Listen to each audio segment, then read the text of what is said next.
Welcome to the online lecture number 10 of memory system and architecture.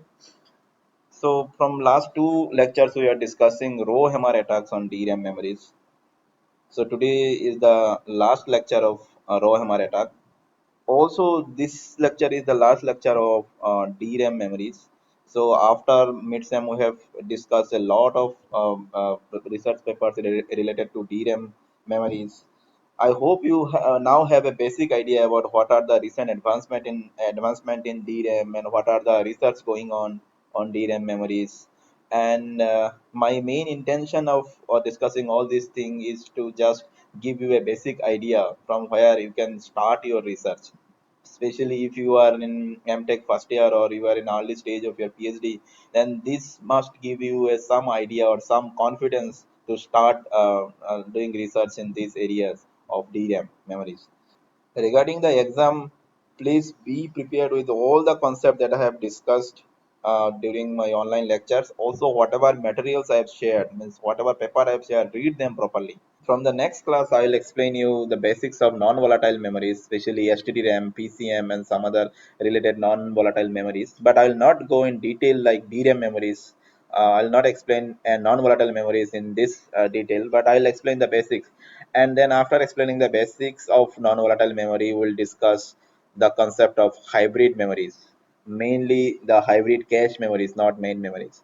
So three lectures were already there. I have taken in IIT Ropar campus before the lockdown, and after lockdown I have to complete 19 more lectures. So total lecture should be 22.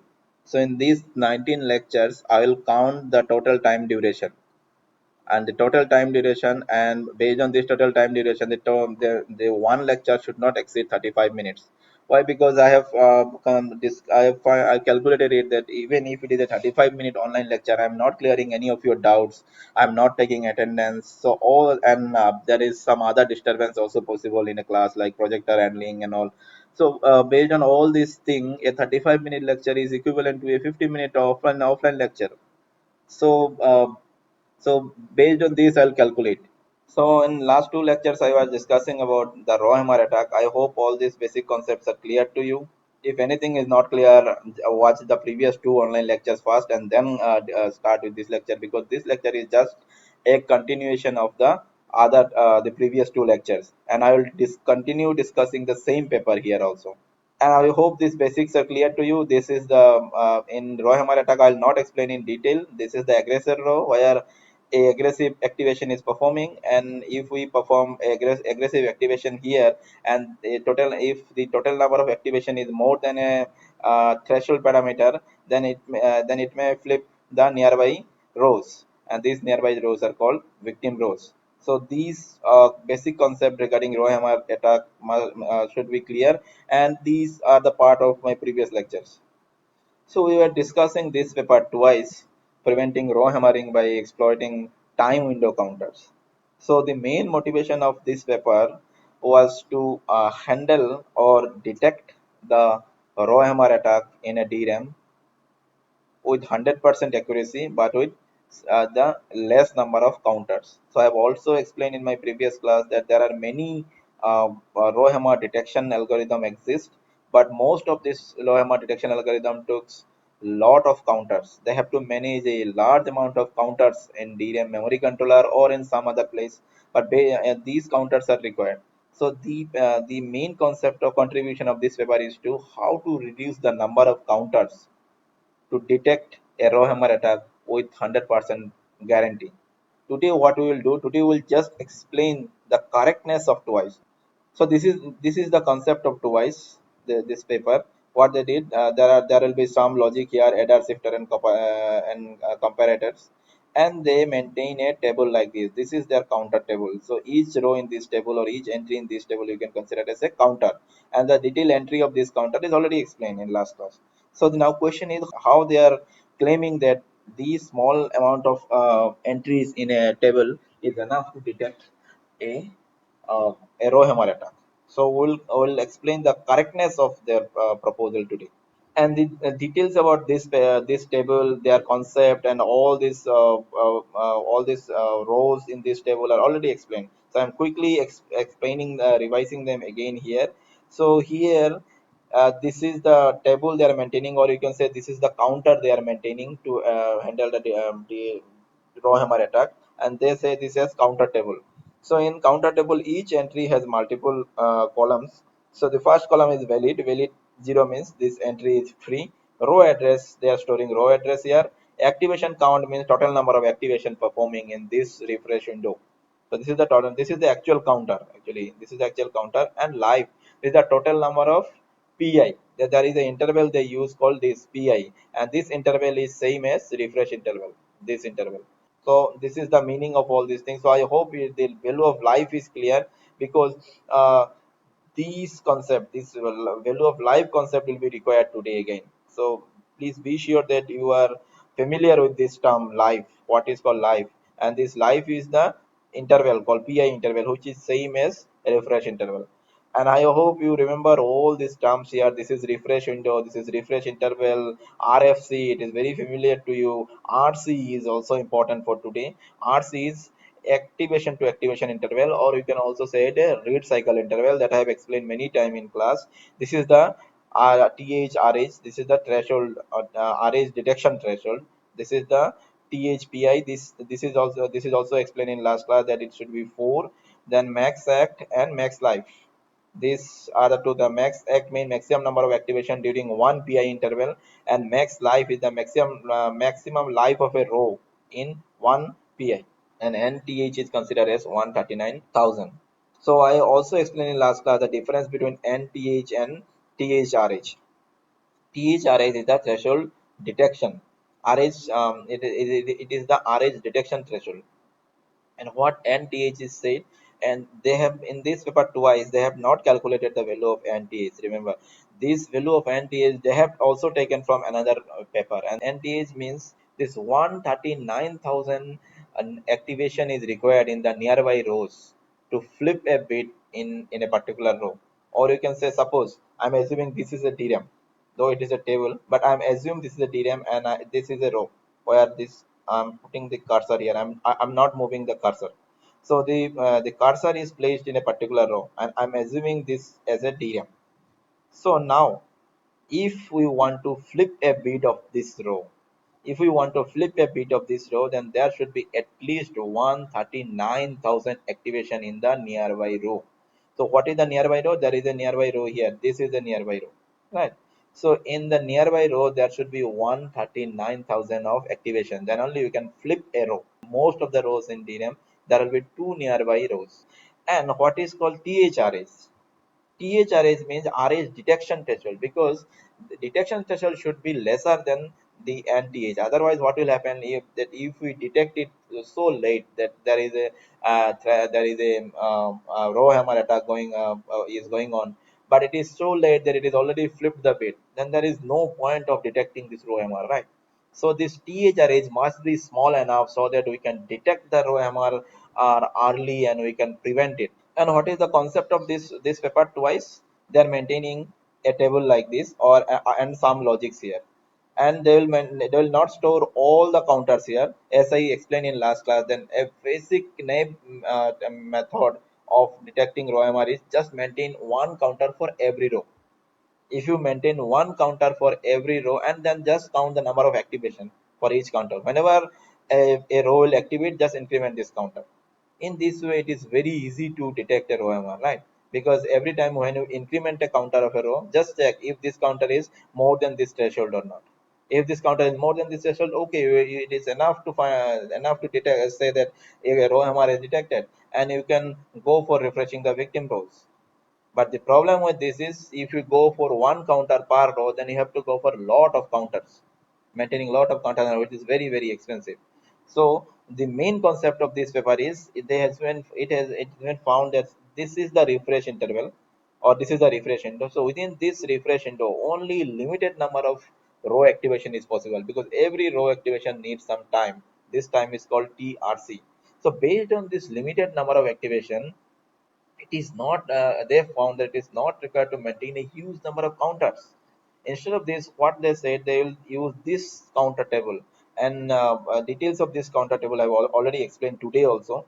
So now what they're saying, that the number of entries in this table will be very less compared to the total number of rows available in Ethereum.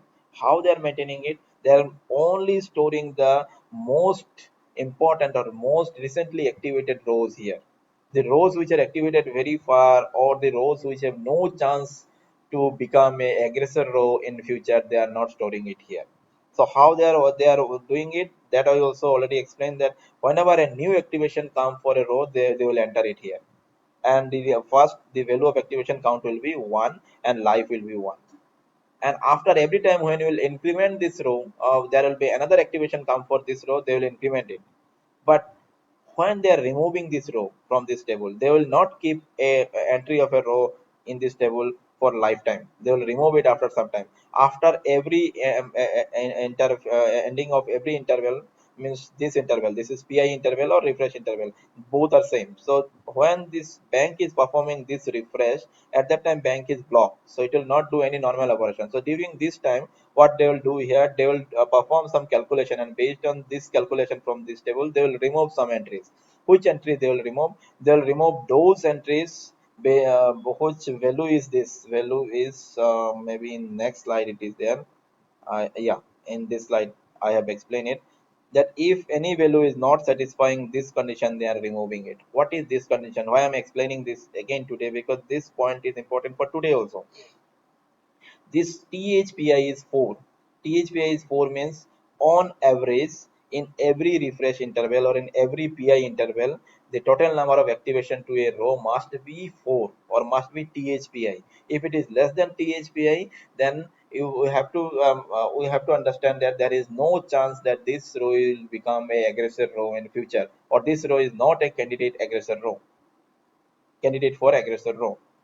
For this particular case, if we say in this particular case, now from last 6 life or last 6 pi interval, this entry is in this table. Now we have to check here that whether should we continue play means continue this entry in this table, or we can remove this entry from this table. How? We'll check it that if 6 into thpi 6 into thpi is 4. This 6 into 4 is 24. So a par interval we need 4, and there are 6 interval already executed. So now 6 into 4 is 24. So if there is any chance for this row to become an aggressor row, then at this point the total number of activation must be more than 24. If it is less than 24, then there is no chance that this row will become aggressor row in future. But you can see the total number of activation count for this row is 23.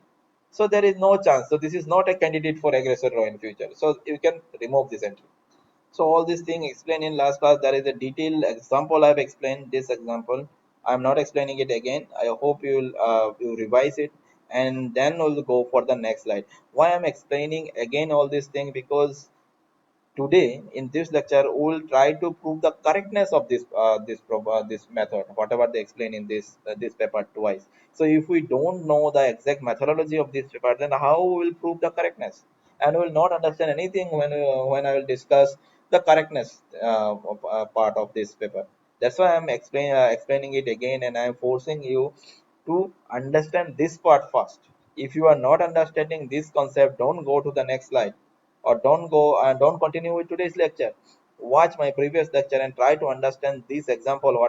What the first thing that we want to prove here is that the number of activation to a particular row in a refresh window cannot exceed RS threshold without being detected by twice. This is the logic of twice. This is the logic part, and this is the counter table. So this is the complete concept of twice. So what we have to prove first, that there should not be any row in a refresh window which total number of activation exceed the RS threshold. What is RS threshold? This is RS threshold, and without detecting by twice. Why we need to prove this? Because if there is a row whose total number of activation exceeds this RS threshold without detecting by this table, then it is a problem here, and this is a error in this concept, because there is a aggressor row which is bypassing this table and attacking a particular row. So a row hammer attack may possible in presence of twice. So this should not be happen. That's why if there is a row which a total like number of activation within a refresh period is which crossing this limit, then that row must be detected by this table. And why this is important again? Because always remember the total number of counter used in this table is very less. We'll also discuss the actual size of this table today, but for now, at this point, just remember that the total number of entries in this table is very less, and within this limited number of entries we have to track every row, and that number of rows is very huge, and how they are doing it is already discussed in previous lectures. So that we have to prove here. So consider that the total number of or the maximum number of activation to a row over a refresh window without detecting without track by twice table is this count not track. What is count not track? Count not track means the maximum number of activation possible to a row without being detected or without being tracked by the twice table. So this is called count not track. Read it again and try to understand what is count not track. I'm not explaining it multiple times, but if it is not clear, pause this video, clear what I'm saying about count not track, and then continue next.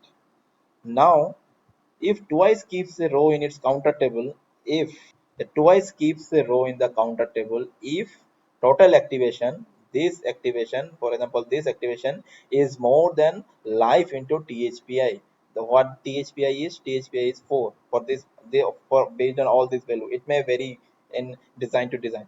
If this condition is not true, then they are removing the entry from this row. So if that means if during any refresh interval, if this condition is true, that means that the entry of that particular row is in the table according to the concept of this table. So now, if count not track means that the total number of counter of a row, activation counter of a activation value of a row which is not detected or traced by the table, that means this number of activation is performed in a row, but this row is not in the table. How is it possible? It will be possible only when the count not track value is less than this THPI into life. If this value, the count track, this value, the total number of activation is more than this, then obviously this value should must be in this table. So in any case, if this value count not track, this value is not means this row is not detected yet, and the total count is count not track. That it means that the count not track, this value must be less than this. So, and we know this that the maximum value of life over a threshold window is this that I have already explained you.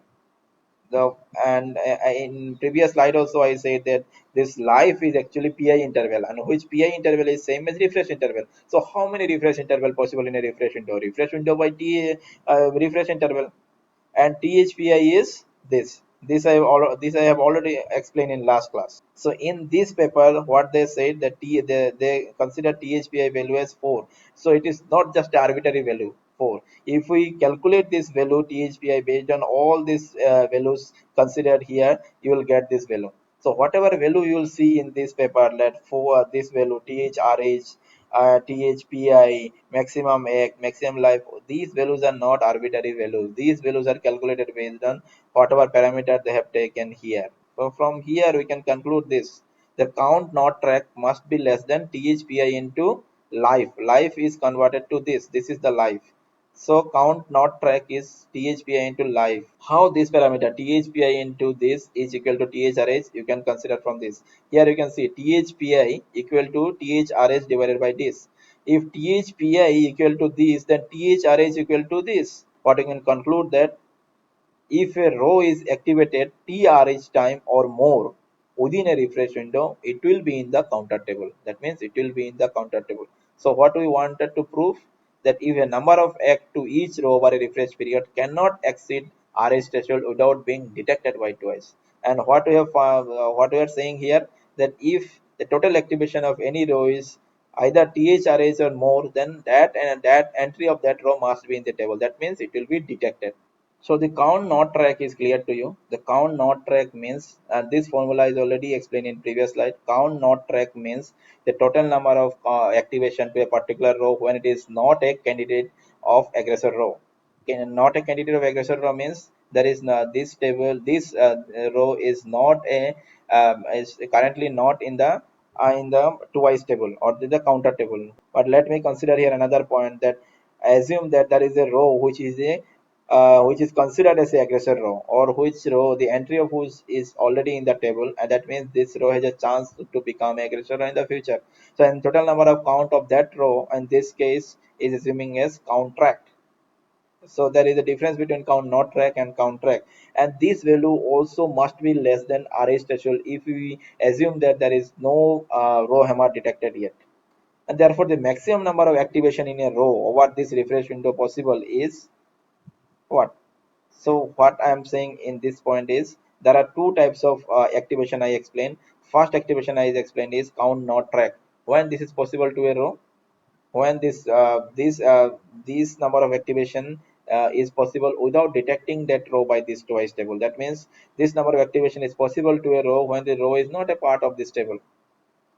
And here I am saying that this count is saying that the total number of activation to on a row when this row is detected by the twice table. So what will be the total number of counter possible maximum? I'm saying about maximum number of counter. This is called count combine. So count combine is actually count not track plus count track of a row. Count combined of a row will be count not track plus count track. This is the total number of activation possible, or we can say maximum number of activation possible per refresh window for a particular row. It will not be more than this. And both values count track and not count track must be less than threshold THRH. For this which we have just mentioned here, that this value must be less than THRH if no RH is detected yet. So why we are this no RH detection is important, because we are trying to calculating the value of threshold. That means up to which point there will be no RH detection. That we are trying to find out, that up to which point there will be no row hammer attack, that the value of THRH, the moment it will exceed THRH, that should be a row hammer attack, possible row hammer attack. So if this is important, then this count track must be less than THRH if no RH attack is detected. So now this value is already less than THRH, that we have explained in last slide. And now we are saying that if you want that no row hammer should be detected, then this value must be less than THRH. So the count combined must be less than 2 into THRH. I hope it is clear. Now, the NTH value is 139 kilo, that I have already explained. I have also explained you the difference between NTH and THRH. So let me, and this is the same thing written here. So what is NTH? A row needs to experience 139,000 or more activation on its neighbor rows within a refresh window to have a bit flip.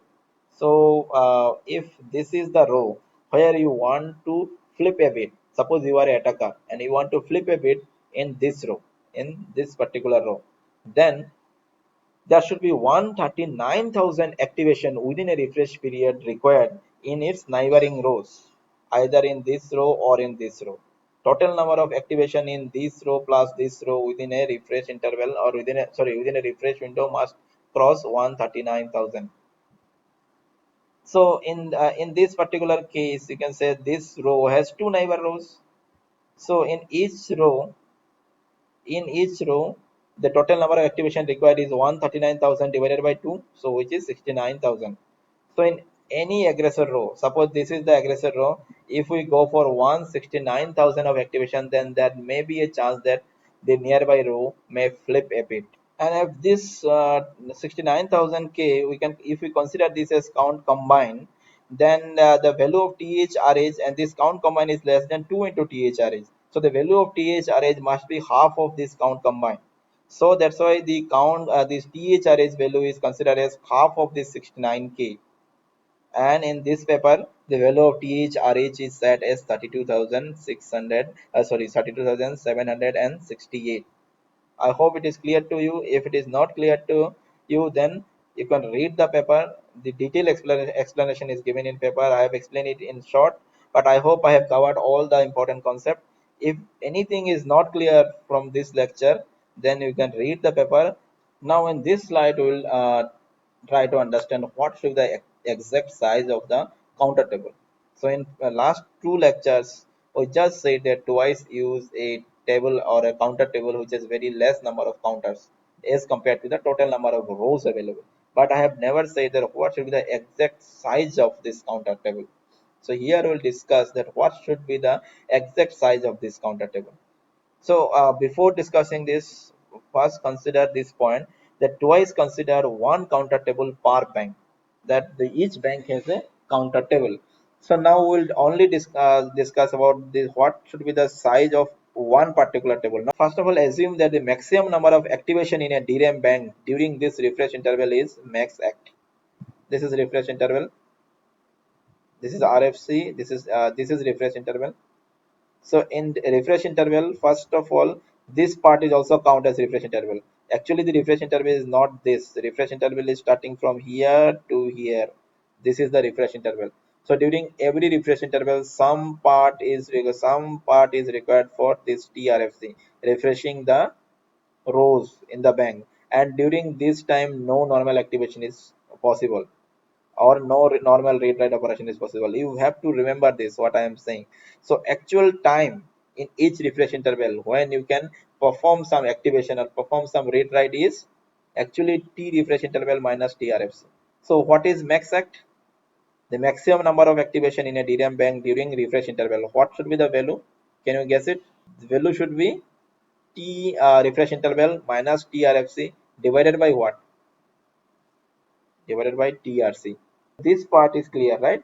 In as I just explained that the total number of time during each refresh interval when you can activate a row is refresh interval minus trfc, and the time required for each activation is trc. So total number of activation in a refresh interval is this value minus this value divided by trc. So I hope it is clear to you. And now based on the parameter used in this paper, the max act is 165. So 165 number of refresh is possible during every refresh interval in a particular DRAM bank. So now we are discussing about that. Now what should be the size of this twice table or the table they use in this paper. So the size, when we are calculating the size, it should be based on the worst case scenario. That means in worst case, when the maximum number of rows is need to be stored in this table. So whenever we are calculating the size, it should be the worst case scenario. So what are the valid entries possible in this table? There are two types of valid entries possible in this table. First entry is the entry of newly inserted row, newly inserted in the current PI. So what about the entries? Entries means, as I said in last class also, each row in this table is considered as an entry. And when we are entering an entry here, so each entry corresponds to a DRAM row. So when we insert an entry here for a DRAM row, if we remember my last lecture, every time when there is a new activation possible in the bank, in every refresh, in every PI interval, we enter a row, we insert an entry here. For every activation, we insert an entry here, and so that's why in every PI interval there should be some fresh entry, right? There should be some fresh entry in every PI interval here. And what are the other entries? Other entries are those entries which are survived or which are here from other PI interval. So if you remember what I said that after every PI interval, this table performs some operation, and based on some operation it removes some entry. So there are two types of entry possible. In every PI interval there will be some fresh entries will come here. This is the first thing.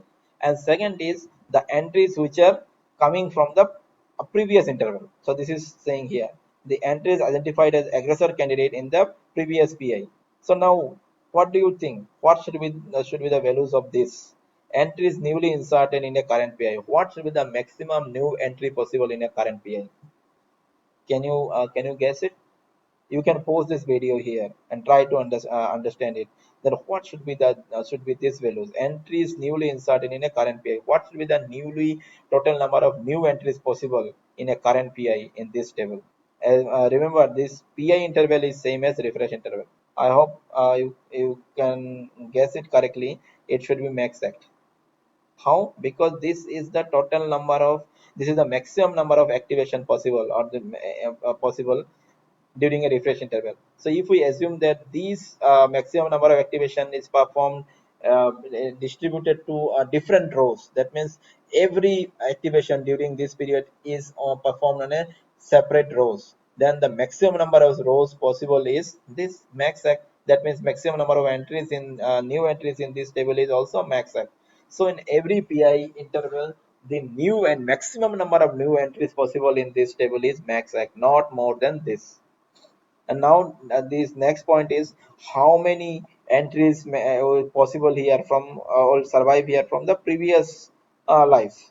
When the surviving entries will be more, there is a condition here on the surviving entries is more, that every time we say that we'll do some process and we'll remove some rows. So when we are removing some rows, if there is a row which is surviving with a very close margin, that means here it will not survive. But if the value instead of this, if the value here is 25, then it will survive for the next life, that is life number 7. So if there is some if there is lot of rows which this which are surviving based on this low with very close margin, if this is the case, then there will be there is a maximum number, there will be more number of surviving rows possible in this table. How? Because this number of activation is distributing throughout these rows, and they are somehow means surviving with a very close margin. For example, when they for a particular and for the maximum number of entries for life 2. So now if we say that maximum number of entry for life 2 is this max act divided by THPI.